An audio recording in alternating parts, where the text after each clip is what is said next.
നമസ്കാരം. ന്യൂസ് കേരള പ്രധാന വാർത്തകളുമായി CK നാസർ കാഞ്ഞങ്ങാട്. മോഹൻ കപ്പിൽ മുത്തമിട്ട് വിരാട് കോഹ്ലിയും റോയൽ ചലഞ്ചേഴ്സും 18 വർഷത്തെ നീണ്ട കാത്തിരിപ്പിനൊടുക്കം IPL കിരീടം നേടിയ റോയൽ ചലഞ്ചേഴ്സ് അഹമ്മദാബാദിലെ നരേന്ദ്രമോദി സ്റ്റേഡിയത്തിൽ പഞ്ചാബ് കിങ്സിൻ്റെ പോരാട്ട വീര്യത്തെ ടീം മികവ് കൊണ്ട് മറികടന്നാണ് ബാംഗ്ലൂരു കന്നി കിരീടം നേടിയത്. ആവേശം വാനോളമുയർന്ന മത്സരത്തിൽ 6 റൺസിനാണ് ബാംഗ്ലൂരുവിൻ്റെ വിജയം.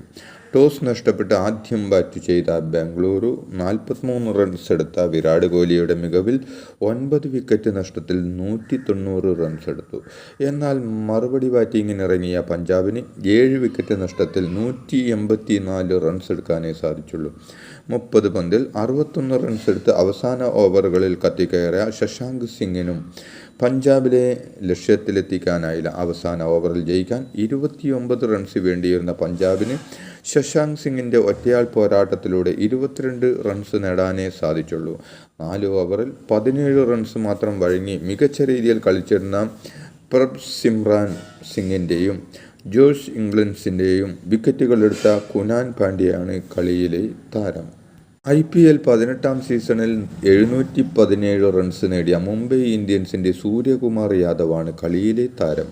759 റൺസ് നേടിയ ഗുജറാത്ത് ടൈറ്റൻസിൻ്റെ സായ് സുദർശൻ ഓറഞ്ച് ക്യാമ്പും 25 വിക്കറ്റെടുത്ത ഗുജറാത്ത് ടൈറ്റൻസിൻ്റെ പ്രസിദ്ധ് കൃഷ്ണ പർപ്പിൾ ക്യാപ്പും സ്വന്തമാക്കി. 141 റൺസ് എടുത്ത സൺറൈസേഴ്സിൻ്റെ അഭിഷേക് ശർമ്മയാണ് ഏറ്റവും ഉയർന്ന വ്യക്തിഗത സ്കോർ സ്വന്തമാക്കിയത്. 8 അർദ്ധ സെഞ്ചുറികൾ സ്വന്തമാക്കിയ വിരാട് കോഹ്ലിയാണ് ടൂർണമെൻറ്റിൽ കൂടുതൽ അർദ്ധ സെഞ്ചുറികൾ നേടിയത്. ഏറ്റവും കൂടുതൽ സിക്സറുകൾ പറത്തിയത് 40 സിക്സറുകൾ അടിച്ച നിക്കോളാസ് പൂരാനും ഫോറുകൾ പായിച്ചത് 88 ഫോറുകൾ അടിച്ച സായ് സുദർശനുമാണ്.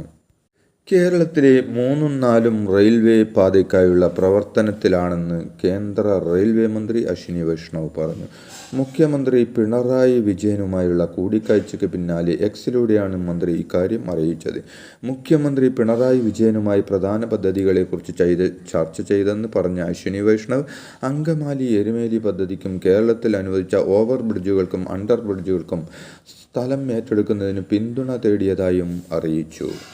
സിൽവർ ലൈനിന് ബദലായി ശ്രീധരൻ നിർദ്ദേശിച്ച പദ്ധതി പരിഗണനയിലെന്ന് കേന്ദ്ര സർക്കാർ. ദില്ലിയിലെത്തി കേന്ദ്രമന്ത്രി അശ്വിനി വൈഷ്ണവിനെ കണ്ട മുഖ്യമന്ത്രി പിണറായി വിജയനെ അദ്ദേഹം അറിയിച്ചതാണ് ഇക്കാര്യം. കഴിഞ്ഞ ഫെബ്രുവരിയിലാണ് ശ്രീധരൻ പദ്ധതി കേന്ദ്രത്തിന് സമർപ്പിച്ച് ബദൽ പാത സംബന്ധിച്ച് കേന്ദ്രത്തിൻ്റെ നിലപാട് അറിയിക്കാൻ കേരളം ആവശ്യപ്പെട്ടു. ശ്രീധരൻ ദില്ലിയിലെത്തി കേന്ദ്രമന്ത്രിയെ കാണും.